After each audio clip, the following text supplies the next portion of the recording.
Satwa, Gada Animalia kembali lagi dengan Jubir Satwa bersama Shanas. Seperti biasa, dalam dialog kali ini kita akan ditemani narasumber yang menarik pastinya, yang kita bisa sharing-sharing nih informasi dan juga cerita-cerita di balik isu-isu lingkungan dan juga satwa liar. Nah, kawan Satwa, sekarang Shanas sudah bersama dengan seorang aktris dan juga model yang kini namanya sangat terkenal sebagai aktivis lingkungan dan juga satwa. Nah, sekarang kita sudah bersama dengan Kak Davina Veronica. Halo Kak Davina, gimana kabarnya? Halo Shanas, baik. Udah nggak artis dan nggak model lagi ya. Tapi masih terkenal sih Kak. Masih sering ada di TV sih Kak. Udah lewat ininya fasenya. Oke. Tapi masih sering ini ya Kak, muncul TV cuma sebagai aktivis. Iya, sekali-sekali. Ya kadang syuting juga masih sih, karena masih ingin supaya masyarakat di luar sana kenal saya juga ya, supaya membantu untuk raising awareness, untuk kampanye gitu kan. Betul. Takutnya kan nih siapa orang ngomong nih gitu kan, gembar-gembor lingkungan nggak kenal gitu. Mungkin sempat ingat sih Kak, orang-orang kalau ngeliat ini kayaknya nggak asing wajahnya di film apa ya dulu. Mungkin mereka penasaran juga sebenarnya.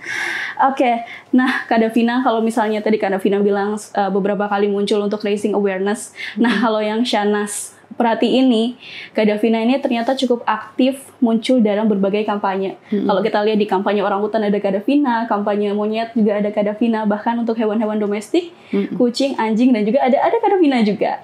Nah mungkin yang Shanas dan juga kawan Satwa penasaran nih, Kak Davina kan juga sudah ada di isu-isu ini kan sudah lama ya, ada puluhan tahun berarti ya Kak ya? Sekitar 15 tahun lah. Wah, nah udah lebih dari 10 tahun. Mungkin bisa dong Kak sedikit ceritain awalnya kenapa sih Kak Davina memilih untuk mungkin mengesampingkan dunia hiburan dan memilih untuk gabung dalam isu-isu ini. Dan mungkin pastinya masih ini ya, kan sebenarnya masih dalam dunia hiburan juga ya kalau misalnya kita lihat dalam beberapa produknya. Seperti itu. Iya, aku dari kecil memang sayang, peduli dengan hewan ya, khususnya hewan peliharaan rumah gitu, hewan kesayangan, pet. Jadi dari kecil memang punya perhatian dan kepedulian yang lebih terhadap hewan-hewan sekitar kita.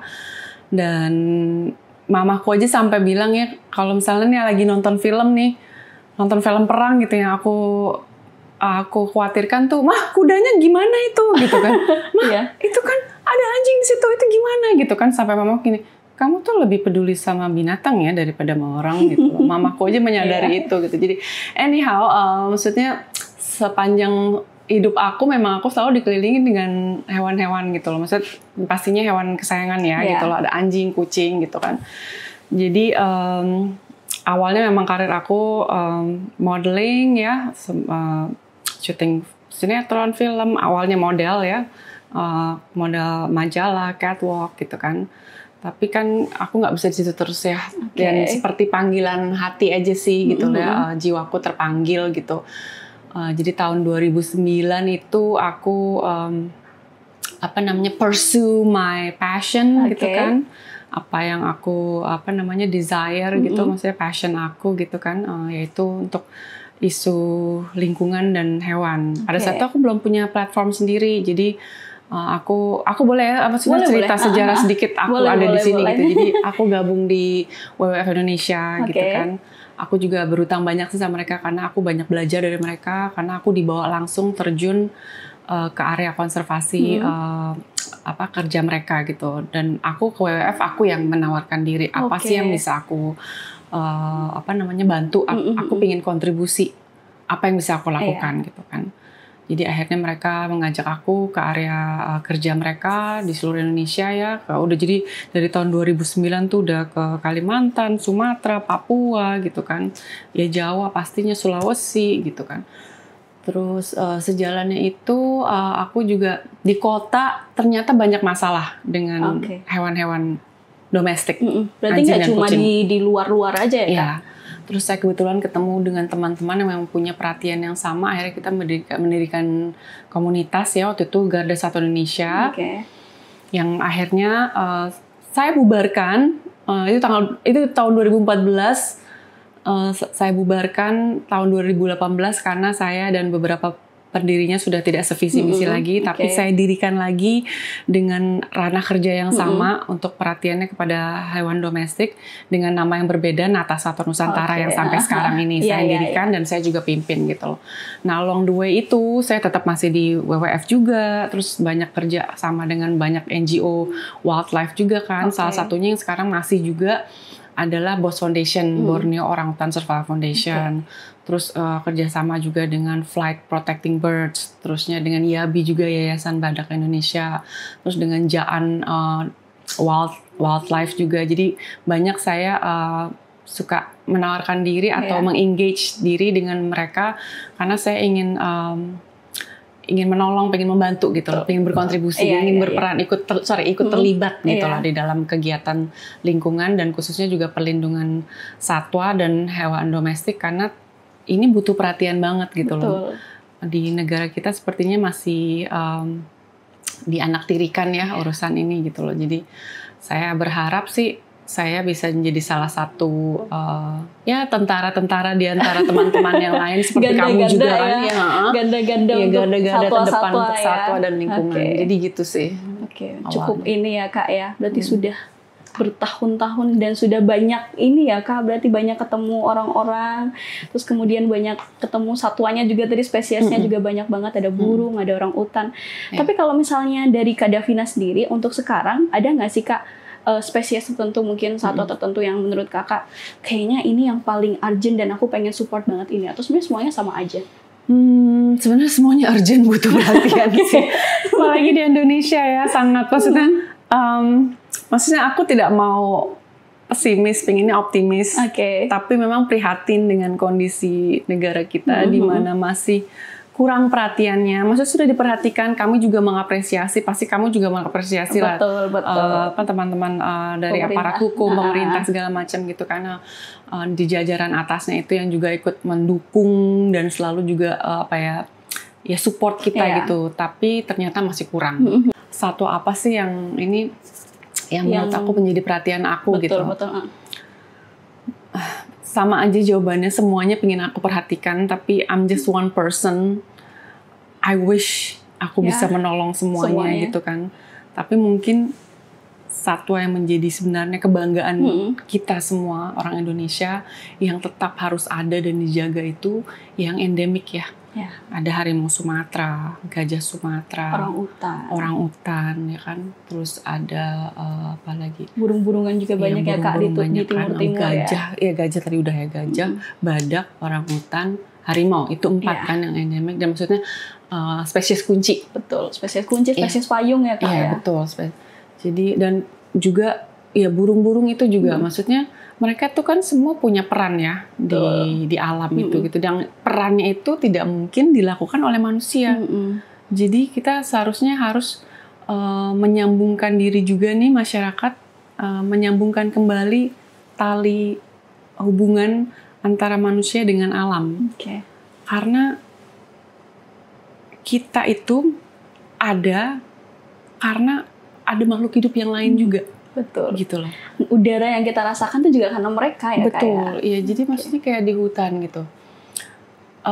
Itu sumber manusia untuk bertahan hidup itu kan berasal dari hutan semua ya. Maksudnya air bersih, udara bersih, terus sumber obat-obatan, sumber makanan, ya kan. Dan yang menjaga hutan ini siapa?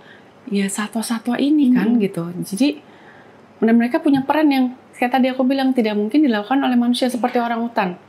Dia itu memakan dia terkenal sebagai frugivora ya, maksudnya makan buah-buahan dalam jumlah yang sangat banyak dan mobilitasnya luas sekali gitu. Ketika dia makan buah itu kan dia suka membuang ya, dari mulutnya juga atau dari fesesnya gitu kan. Lalu membuka kanopi hutan, maksudnya dahan-dahan, tutupan dahan, pohon, daun segala macam yang tinggi-tinggi itu sehingga matahari masuk ke lantai hutan gitu. Pertanyaannya, apakah manusia bisa melakukan itu setiap hari? Kan nggak mungkin. Dengan berhektar-hektar hutan yang kita punya ya Kak. Makhluk ini satwa ini melakukannya karena memang dia diciptakan dengan peran yang seperti itu secara alami untuk itu gitu, dan itu ternyata menjaga keseimbangan ekosistem di hutan ya gitu. Jadi kan tadi Syaras bilang juga spesies payung. Orangutan terkenal sebagai spesies payung karena keberadaan dia itu juga memberikan keuntungan bagi satwa dan tumbuhan lainnya. Gitu. Jadi ketika ada orangutan, tumbuhan dan satwa liar lainnya itu juga hidupnya harmonis gitu. Bergantung sama dia juga gitu ya Kak ya. Kita di bumi ini it's like a web of life gitu kan, seperti sarang laba-laba, everything is connected gitu loh. Jadinya ya itu balik lagi, aku rasa penting bagi apalagi masyarakat urban juga ya, menyambungkan kembali hubungannya dengan alam. Itu salah satu hal yang mungkin masyarakat kurang tahu ya Kak, apalagi mereka-mereka yang mungkin tinggal jauh dari hutan, mereka nggak tahu, mungkin berpikir kalau misalnya ya udah kan jauh, apa hubungannya sama saya dan sebagainya. Terus dia juga mungkin orang-orang akan berpikir nggak bantu untuk mencari upah gitu-gitu ya kalau melindungi mereka, mungkin mereka berpikir kayak gitu. Nah, Kak Davina ini kan udah bertahun-tahun ya Kak melakukan kampanye tentang satwa liar dan lingkungan. Dan mungkin orang-orang seperti itu mungkin masih banyak hingga saat ini. Sebenarnya apa sih Kak kesulitan yang selama ini Kak Davina rasakan dan mungkin sampai sekarang masih susah nih untuk diatasi dalam melakukan kampanye, mungkin entah di orangnya atau mungkin caranya yang sampai sekarang nggak menemukan raising awareness yang benar untuk orang-orang awam tuh gimana sih gitu? Ada nggak sih Kak kendala atau? Sebenarnya kendala utama para aktivis itu the power of money. Oh ya, oke. Iya, maksudnya dengan adanya orang-orang di sana yang juga maksudnya mengatasnamakan pembangunan ekonomi, pertumbuhan ekonomi, sehingga menormalisasikan bahwa pembukaan lahan yang secara masif itu nggak apa-apa gitu. Jadi masalah utama kita adalah uang. Uang dalam arti kata bukan kita yang mau harus punya uang, bukan.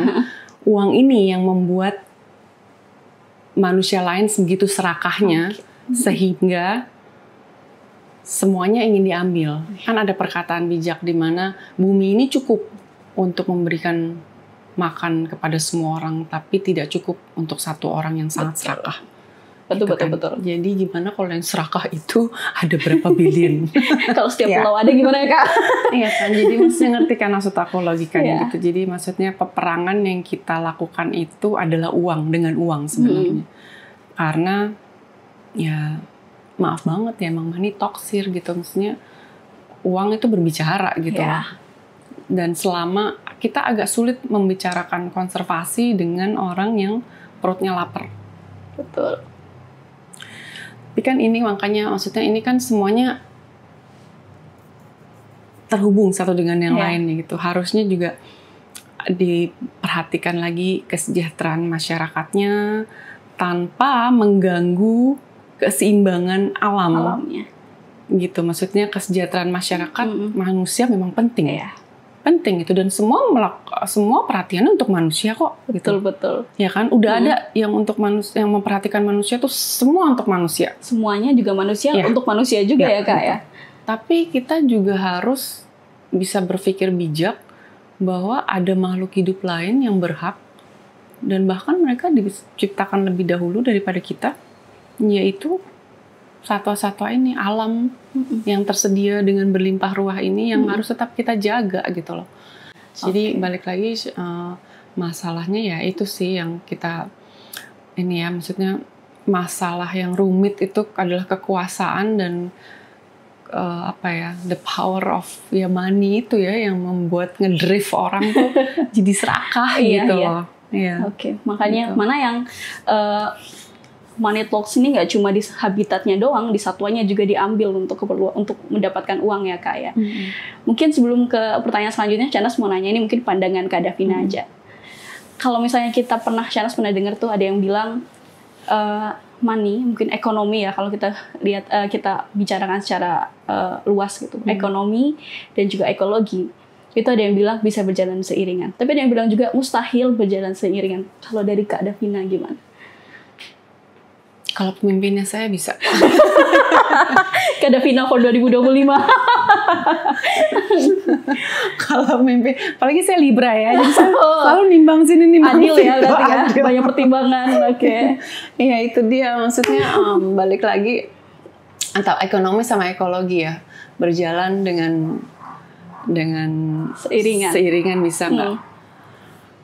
Aku rasa bisa sih kalau memang kemauan manusia itu untuk menjaga keharmonisan dan keseimbangan yang ada di bumi.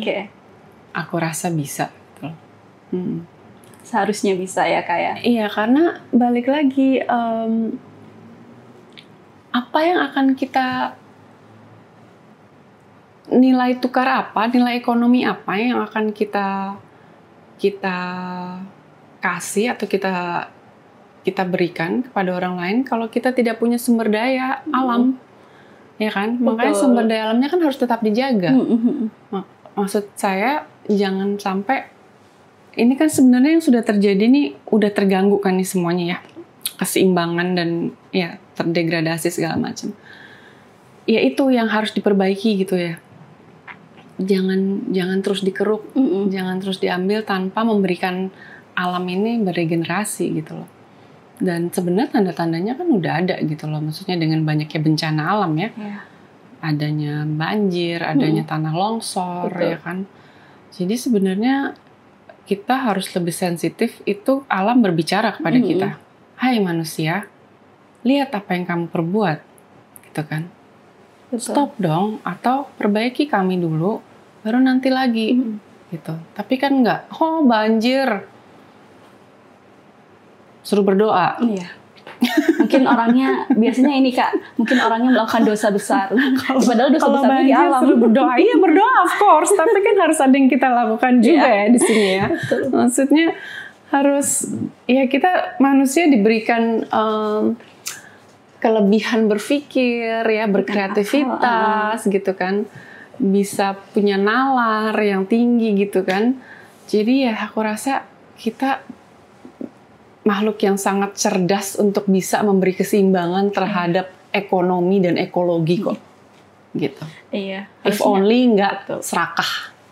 Itu kata kuncinya, kalau nggak serakah. Iya, kasihan kan juga teman-teman atau masyarakat yang ditinggal berbatasan langsung dengan hutan ya, gitu kan. Dan sebenarnya tuh masyarakat situ harusnya dibina juga dengan kearifan lokal yang mereka punya gitu kan. Misalnya mereka bisa menghasilkan misalnya ada sumber daya alam apa di sana, ada buah atau ada apa gitu kan, bisa ada atau kopi gitu kan, atau teh gitu kan, itu kan bisa diolah ya supaya perekonomian di masyarakat situ bisa maju gitu. Jadi yang hal-hal sederhana tapi paling nggak kan jalan, tidak harus ada pembangunan yang masif yang menghancurkan keseimbangan ekosistem. Maksud saya, kebutuhan manusia itu dengan banyaknya manusia itu, dengan populasi manusia yang semakin banyak, kebutuhan manusia itu semakin banyak juga.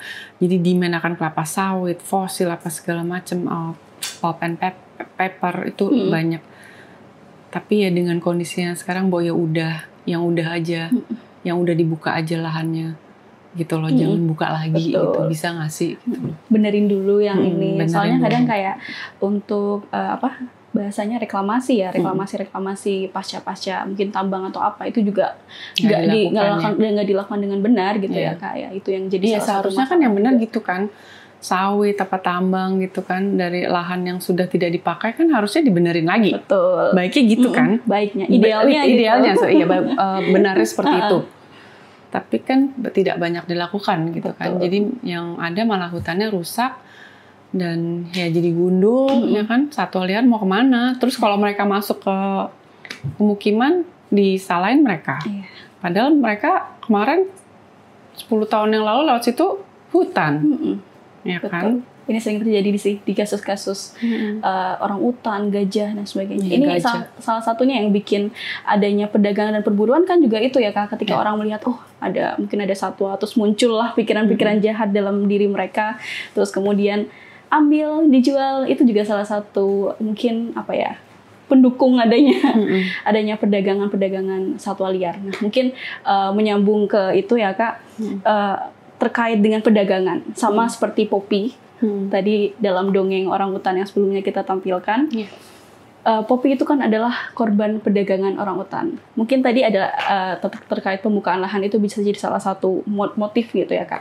Sebenarnya dari Kak Davina sendiri, apa sih biasanya motif yang dilakukan sama penjahat-penjahat ini ya, satwa ya, mungkin kayak pedagang-pedagang atau pemburu-pemburu satwa. Sebenarnya apa sih Kak motifnya? Kenapa sampai sekarang masih ada gitu? Uang lagi. Ingin kaya kan, tapi kayaknya kayak cepet ya, maksudnya dengan cara yang tidak baik ya.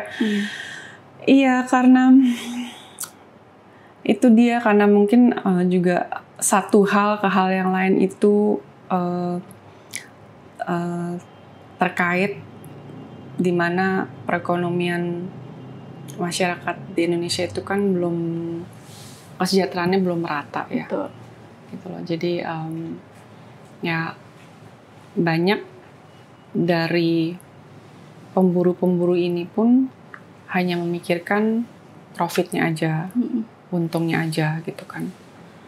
Mereka tidak tahu gitu loh dampaknya, atau orangutan, atau misalnya kita bicarakan orangutan nih, perdagangan ilegal satwa liarnya orangutan gitu. Mereka mungkin ada juga yang nggak tahu kalau itu dilindungi. Betul. Gitu loh. Jadi yang mendorong ya pertama uang, dan juga memang kurangnya pengawasan juga kali ya dari di hutan ya. Kita kan hutannya juga luas banget sih. Gede banget sih Kak. Indonesia itu kaya banget, hutannya juga luas sekali gitu. Emang harus ada ranger sih. Betul. Ada ranger gitu. Nah itu kan juga tidak bisa, dan masyarakatnya pun juga harus teredukasi. Jadi memang ini bukan kerja satu instansi aja, atau satu orang aja, atau satu komunitas aja, atau cuma tim ranger aja. Enggak gitu loh. Ini harus semua lapisan masyarakat bekerja sama, tahu gitu loh tentang orangutan dan bagaimana bisa melindungi orangutan gitu. Dan juga habitatnya ya. Maksudnya habitatnya jangan diambil, orangutan nanti mau kemana. Iya, memang sangat menyedihkan, di mana juga permintaan akan bayi orangutan itu di luar sana banyak sekali. Oh, ke luar negeri juga berarti ya? Ke luar negeri, iya dong, ke luar negeri. Biasanya juga demand-nya ke luar negeri banyak sekali gitu. Dan karena kita tuh juga negara, maksudnya negara maritim ya, maksudnya luas kan lautnya ya. Lautnya luas. Jadi yang saya tahu, perdagangan ilegal satwa liar itu terjadi transportasinya lewat laut. Oke. Karena ini nggak tahu ini boleh dimasukin apa nggak ya? Boleh. Itu pertanyaan selanjutnya kali. Ya, modusnya biasa dilakukan. Maksudnya karena again lautan kita yang sangat luas, juga lebih luas dari hutan kita, itu sebagian kan juga belum dijaga atau diawasi secara ketat. Betul. Jadi alurnya atau trafficnya akan PISL itu, perdagangan ilegal satwa liar, itu biasanya lewat laut gitu loh. Dan aku banyak nih teman-teman juga yang bergerak untuk investigasi perdagangan satwa liar, dan aku melihat buktinya yang dikasih lihat teman-teman aku ini sangat menyayat hati ya, maksudnya luar biasa sedih. Dan how could we let this happen sih gitu loh, kok bisa sih gitu loh. Bayi orangutan gitu diselundupkan, dan untuk bayi orangutan itu sampai akhirnya bisa ada, itu kan berarti induknya dibunuh ya gitu loh. Karena induk orangutan tuh nggak akan melepaskan babynya sampai si babynya umur 7 sampai 8 tahun lah. Jadi kalau ada bayi orangutan umur 1-2 tahun tuh kan berarti induknya udah dibunuh. Terus ini terjadi terus. How could we let this happen? Kok bisa sih sampai sekarang gitu loh. Terjadi terus gitu. Maksudnya saya orang biasa saya tahu gitu. Masa yang di atas nggak tahu? Saya pengen nangis. ngebayangin si bayi-bayi orangutan ini. Dan mereka di transport ke luar negeri, ada yang dijadikan peliharaan rumah, ada yang harus perform untuk sirkus. Oke. Oh berarti kalau di luar negeri sampai dijadiin sirkus juga, Kak? Iya dong, apalagi yang di Thailand itu kan. Thailand mereka dijadikan dijadikan objek hiburan ya gitu loh. Mereka dipaksa untuk melakukan gerakan-gerakan yang bukan alaminya mereka gitu loh. Dan mereka misalnya mereka di tempat ini mereka menjual acara ini dengan dalih edukasi, konservasi. Sekarang kita mikir edukasi dan konservasi apa yang dikasih lihat dari bayi orangutan atau orangutan yang doing boxing atau doing nyalonin orang atau apa. Mereka di alam liar nggak melakukan seperti itu. Mereka tidak berperilaku seperti itu. Jadi edukasi dan konservasi apa yang ingin disajikan di situ, gitu loh. Ya kan? Jadi mereka dijauhkan dari ibu. Bahkan aku waktu itu pernah menjemput bayi orangutan sama tim Boss Foundation ya. Kita jemput di Bandara Soekarno-Hatta, itu dia dari Kuwait. Ditemukan di Kuwait. Jauh banget. Itu naik apa berarti? Pesawat? Nah, itu bisa sampai orangutan Kalimantan sampai di Kuwait, itu gimana caranya? Itu. Ya. Itu akhirnya kita Boss Foundation memberi nama bayi orangutan ini Taimur. Sekarang udah sehat, ada di Kalimantan Tengah. Dia lagi menjalani proses forest school ya, maksudnya sekolah hutan untuk dibina kembali supaya liar kembali. Nanti semoga bisa dilepas liarkan. Jadi waktu itu kejadiannya orangutan ini dia ditemukan di dalam mobil bersama ownernya. Mobil ini tabrakan ternyata. Tabrakan, polisi mendatangi ketika melihat ownernya ada bayi orangutan di sebelahnya. Ya sebagai negara di mana emang itu kan mereka nggak punya orangutan ya. Jadi mereka maksudnya itu perjanjian internasional ya. Maksudnya satwa endemik di sebuah negara harus dibalikin lagi kan kalau itu. Jadi pemerintah Kuwait menelpon pemerintah Indonesia, akhirnya harus dibalikin ke Indonesia kan. Dan itu pada saat dicek dicek DNA-nya ternyata orangutan Kalimantan ya, bukan Sumatera. Dan itu juga ternyata ownernya itu dia tuh lagi under drugs, dan si Taimurnya diajak. Itu jangan-jangan orangutannya juga? Iya makanya ya. Oh jadi my God. Sempat diperiksa darahnya segala macam. Jadi itulah maksudnya, itu hanya satu kasus ya maksudnya di antara sekian banyak kasus perdagangan satwa liar ya. Dan ini orangutan ya. Gimana yang pangolin bahasa ini tenggiling. Terus gimana yang juga badak, gajah, terus harimau, terus burung-burung. Aduh, saya banyak sekali deh, karena saya teman-temannya juga hardcore ya maksudnya. Jadi ngasih saya bukti hasil investigasi itu membuat saya ada manusia gitu ya. Bisa ya, dan maksudnya kok kita bisa terus mendiamkan ini. Mungkin maaf, saya nggak bilang negara mendiamkan ya, cuma maksudnya masih kurang masih kurang army lah dalam memberantas ini gitu loh. Masih harus terus dikerahkan yang banyak gitu loh untuk mencegah ini terjadi gitu loh, karena akan habis loh satwa-satwa ini kalau diambil terus kan habis ya gitu. Sedih ya Kak ya. Sedih banget. Sedih banget. Apalagi kalau bayi orangutan tuh kan, aduh, kelihatannya innocent banget kan ya Kak, kalau bayi orangutan, bayi primata. Saya ngelihat video ditemuin, dibuka, terus dia ngelihat matanya gitu, aduh aku nangis langsung, ya ampun.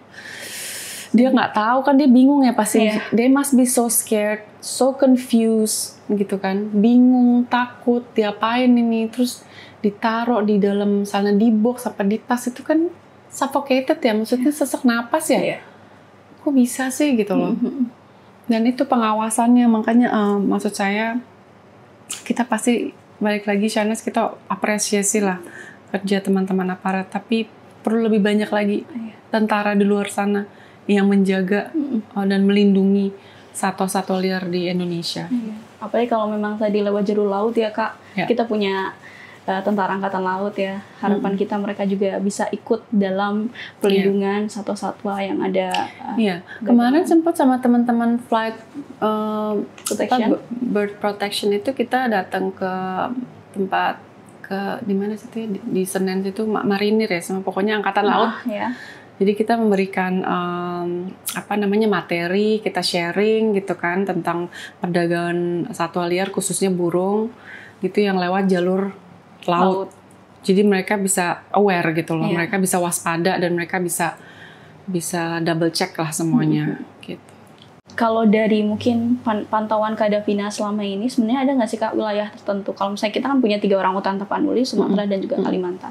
Wilayah-wilayah tertentu yang menjadi red line mungkin atau daerah merah perdagangan orangutan, kira-kira biasanya di mana aja Kak? Yang mungkin Kak Davina pernah nemuin di situ. Kalau untuk statistiknya sih aku nggak bisa ngomong ya. Maksudnya kayaknya kamu mesti ngomongnya sama teman-teman aku itu deh yang kayaknya harus pakai ini ganti suaranya. Saya kemarin kayak ini terus ditemin muka. Kayak pedagang boraks ya Kak.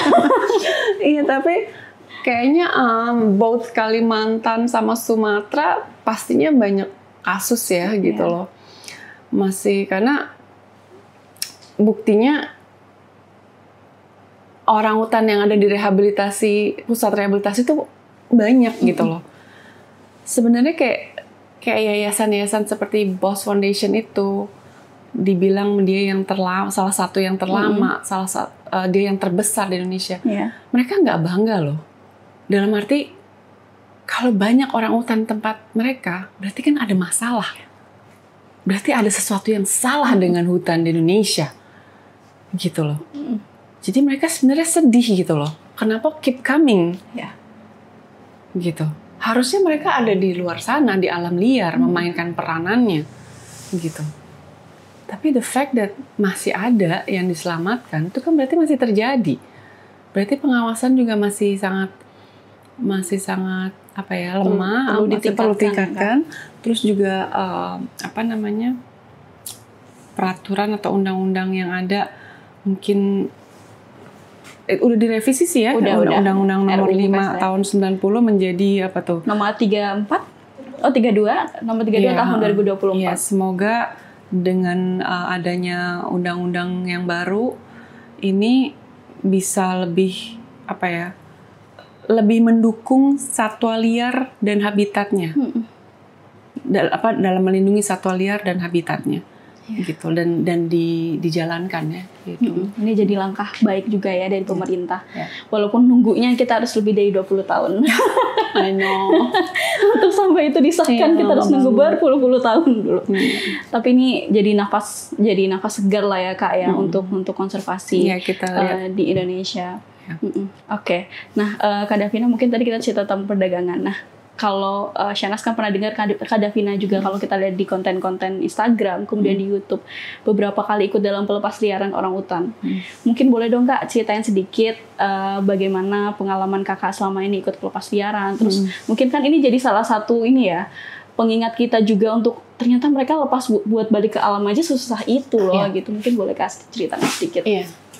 Jadi aku juga waktu itu ke Boss Foundation juga menawarkan diri. Maksudnya volunteering ya. Saya ingin terlibat gitu kan, apa yang saya bisa bantu, akhirnya saya ikut terlibat dan saya benar-benar melihat semangat energi yang luar biasa dari tim Boss Foundation-nya dan dedikasi, komitmen yang luar biasa dari tim ini. Dimana saya tuh sudah berkali-kali sih mengikuti proses pelepas liaran, tapi selalu seperti itu baru pertama kali buat saya karena semuanya tuh everything ada pengalaman baru di setiap pengalaman baru enggak sih, maksudnya iya pengalaman baru iya pasti karena orang hutannya juga beda-beda kan. Cuma maksudnya the way mereka apa ya, energinya, semangatnya itu masih berapi-api gitu loh. Bukan yang kayak ya oke, another release, enggak gitu loh. Yang ini makhluk yang majestic, yang apa ya, yang luar biasa, dan mereka memperlakukannya juga apa ya, luar biasa gitu. Energi yang selalu saya dapatkan ketika pelepas liaran. Tapi pelepas liaran itu kan sebenarnya kan hal yang paling akhir, dimana sebelumnya itu melalui proses yang panjang sekali. Sebelum akhirnya si orang hutan ini balik bisa lagi, masuk dalam kategori oke, kamu sudah bisa dilepas liarkan, kamu bisa bertahan hidup. Jadi saya pun merasakan melihat proses sedikit banyak dari teman-teman di Boss Foundation melakukan rehabilitasi terhadap orang utan ini. Misalnya bayi-bayi ini tidak ada induknya kan, banyak banget, dan mereka bergantung sepenuhnya kepada si babysitter. Dan mereka menganggap si babysitter ini seperti ibunya kan. Jadi ada sekolah hutan 1, sekolah hutan 2, ada universitasnya juga gitu. Ada universitas juga. Mereka pakai istilah itu sih, maksudnya pakai istilah itu. Jadi universitasnya tuh, kalau universitas itu tahap akhir. Itu tahap akhir di mana disediakan seperti pulau, ada pulau. Pulaunya ini juga pulau pra pelepas liaran. Jadi sebelum akhirnya ke hutan liar di sana, mereka itu ditaruh di pulau ini, mereka diasas juga, dilihat gitu kan, di mana makanannya masih disuplai ya, karena tidak cukup makanan di pulau ini. Jadi setiap pagi dan sore masih disuplai, masih disediakan. Tapi mereka dilihat behaviornya di sana, apakah mereka di atas pohon, apakah mereka di tanah. Karena orang hutan itu kan spesies atau satwa yang kebanyakan menghabiskan waktunya di atas pohon ya, arboreal ya gitu kan. Dia emang udah hidupnya dari pohon ke pohon gitu. Jadi kalau misalnya dia banyak di tanah, oke, kamu sekolah lagi ya nak ya, balik ini dulu ya, turun kelas dulu gitu kan. Atau di situ terus gitu loh. Tapi yang kira-kira udah gesit banget nih di pohon terus bikin sarang juga. Bikin sarang tuh juga dilihat ya. Sarangnya itu pun ada tipe 1, 2, 3, 4 gitu kan sarangnya. Apakah sarang yang di pohon, yang di satu pohon, apakah sarang dari 2 pohon disatuin gitu. Jadi itu memperlihatkan kepintaran tingkat intelijensinya si orang hutan ini gitu. Nah, udah itu semua melalui proses rehabilitasi yang panjang, akhirnya adalah pasti kandidat-kandidat yang memang lulus untuk dilepas liarkan gitu kan. Nah, di dalam proses pelepasan liaran ini nggak langsung Shanas, nggak langsung dari tempat rehabilitasi habis itu lepas gitu, enggak. Kita melalui proses perjalanan yang panjang banget. Bisa di mobil itu tergantung hutannya nih. Kalau misalnya di Taman Nasional Bukit Baka Bukit Raya itu di TNBBR itu di Kalimantan Tengah, itu sekitar 15 jam road trip. Terus kita berhenti sebentar di desa, dan jadi maksudnya kita di situ istirahat dulu, bersih-bersih, mandi-mandi dulu gitu kan. Itu pun berangkatnya misalnya dari jam 6 sore. Nggak sampai 15 jam. Jam 6 sore paling nyampe misalnya jam 2 sampai jam 3 pagi. Ya kan? Terus jam 6 kita harus berangkat lagi naik kapal klotok. Sama orang hutannya ya. Kapal klotoknya itu perjalanannya another 7 hours. 6 to 7 hours untuk masuk benar-benar ke Taman Nasional, ke hutan belantara itu ya gitu loh. Jadi perjalanannya panjang banget, dan memang orang hutan ini ditempatkan di kandang yang memang sesuai dengan badannya, karena memang dibikin sedemikian rupa seperti itu karena takutnya kalau ada goncangan mereka tidak terlempar-lempar. Kalau misalnya terlalu luas kan mereka bakal ke ini goyang-goyangnya kan mereka kelempar-lempar di dalam kandang. Tapi ketika sebadannya gitu, ya mereka cuma sedikit ya, dan nggak injured gitu loh. Nah, ini bisa mengubah sifat orang hutan pada saat dilepas liarkan. Jadi yang tadinya dia friendly, dia nggak apa-apa kira-kira gitu ya, tapi karena mungkin dia stres di jalan ya berjam-jam gitu kan, 8 sampai 10 ya hampir itu mereka itu dari jam dari jam 6 sore pun itu besokannya itu dilepas liarkan baru sekitar jam 12 jam 1. Akhirnya mereka dibuka kandang. Itu kan hampir 18 jam lebih ya. Ya, hampir seharian. Iya, hampir seharian lah. Gitu kan. Jadi emang kadang-kadang ada yang keluarnya tuh nggak smooth, tapi itu jarang banget. Iya. Jarang banget, tapi aku udah 4 kali dikejar orang hutan. Sampai bisa ngejar berarti kan? 4 kali kok. 4 kali atau 2 kali ya? 4 kali kayaknya. Nggak, maksudnya dikejar dalam arti kata, begitu saat buka kandang, yang buka kandang bukan aku kan ada di antara inilah. Di antara teman-teman Boss Foundation sesuai dengan arahan berdirinya. Instead of mereka going to the tree, mereka berbalik ke kita. Jadi kenapa berbalik ya? Oke, run for your life gitu kan. Gantian kita yang naik. Tapi itu jarang sih, jarang. Tapi kan aku sering banget. Jadi aku beberapa kali udah pernah tuh merasakan ya itu ya. Shanas ya dikejar orang hutan berbalik kita itu jantung aku lari ke jempol tapi lurus lagi ya lewat ya aku tapi kan selalu juga kalau misalnya sebelum lepas liar tuh tim Boss Foundation juga memberikan briefing kalau sampai itu terjadi jalan larinya ke sini gitu. Jadi jangan tiba-tiba nyebar kemana-mana gitu kan. Jadi maksudnya udah tahu jalurnya ke sini. Dan kebanyakan misalnya kalau yang di Taman Nasional Bukit Baka Bukit Raya itu kan di pinggir sungai. Iya. Dan kita kadang-kadang emang di pinggir sungai ininya nggak di pinggir banget. Maksudnya cuma kayak nggak nyampe 200 meter sih dari sungai dekat itu. Sungai gitu pokoknya dekat sungai. Ya, jadi kalau ada apa-apa kita bisa lari nyebur ke sungai karena orang hutan kan nggak bisa berenang, masuk ke air dan nggak bisa berenang kan. Jadi kita bisa lari ke air lah, gitu loh. Jadi prosesnya gitu panjang banget, tapi itu jarang terjadi. Shanas hanya beberapa orang hutan aja yang memang tiba-tiba perilakunya berubah gitu kan, dan itu nggak bisa disalahin karena dia kan dalam proses yang lama banget ya di dalam ruangan kecil itu gitu loh. Tapi begitu proses itu pelepasliaran itu terjadi itu kami campur aduk ya rasanya, mixed feeling pasti antara happy tapi juga happy, terharu ya, bahagia, terharu, tapi juga sedih dalam arti katanya semoga hidupmu aman sampai akhir hayat nak gitu ya. Semoga hutan ini akan terus memayungi hidup kamu gitu kan. Knowing human ya gitu kan, tapi ya kita berdoa selalu positif aja lah gitu, yang terbaik untuk mereka gitu. Iya. Berarti selalu ada harapan baru di setiap pelepas liaran ya kak ya. Tentu kita nggak mau kalau teman-teman, kalau kawan satwa tahu pernah lihat tuh ada film Sherina, petualangan Sherina itu kan juga tentang pelepas liaran orang hutan ya kak ya. Itu ketika ibu dan juga anaknya diincar oleh pemburu itu kan juga sesuatu yang nggak diharapkan sama teman-teman yang melakukan pelepas liaran pastinya. Tapi pernah nggak kak nemuin yang kayak gitu? Nemuinnya apa? Maksudnya? Yang kayak kasus mungkin baru dilepas liarin, terus kemudian dia gagal dilepas liarkan, pada akhirnya balik lagi, atau mungkin ternyata ada. Jadi ada pemburu. Kalau pemburu nggak ya kayaknya? Nggak, maksudnya ada sih. Jadi tapi aku nggak usah sebutin siapa orang hutannya. Iya. Jadi ada yang udah sempet dilepas liarkan.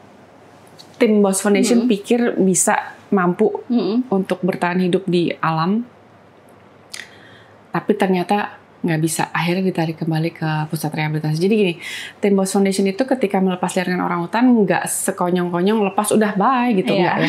Langsung pulang. Jadi tetap ada yang namanya tim PRM, Post Release Monitoring.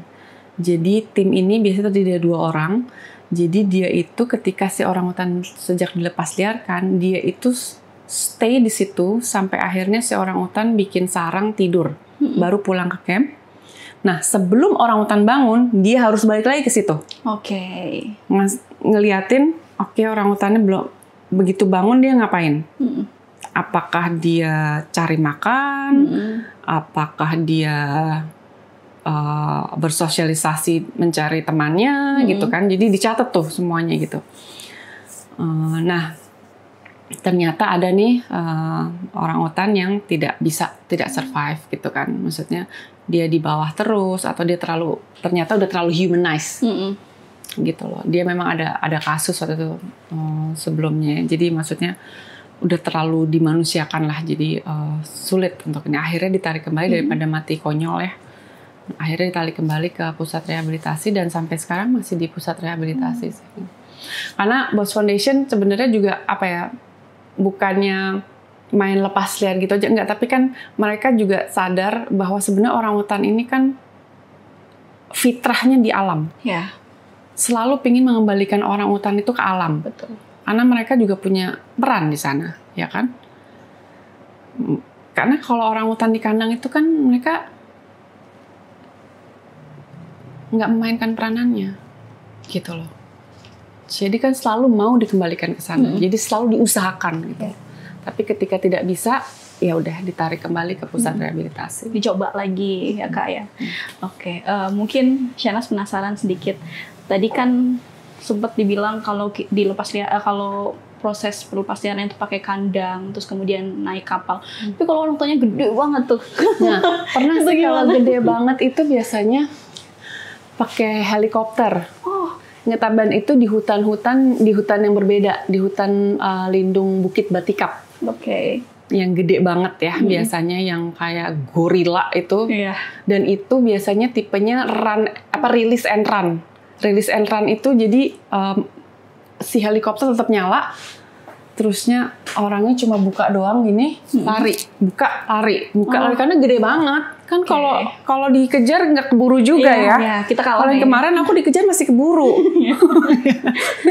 Soalnya juga selalu kan ada dokter hewan sih, selalu ditulup, maksudnya ditembak bius ya gitu kan. Tapi kan kalau gede kan segede-gede kayak film di Planet of the Apes gitu kan, serem ya gitu kan. Jadi emang ada satu hutan yang memang selalu kalau ketika Boss Foundation dan timnya ini melepasliarkan orangutan yang besar-besar banget, itu pasti di situ dan pakai helikopter.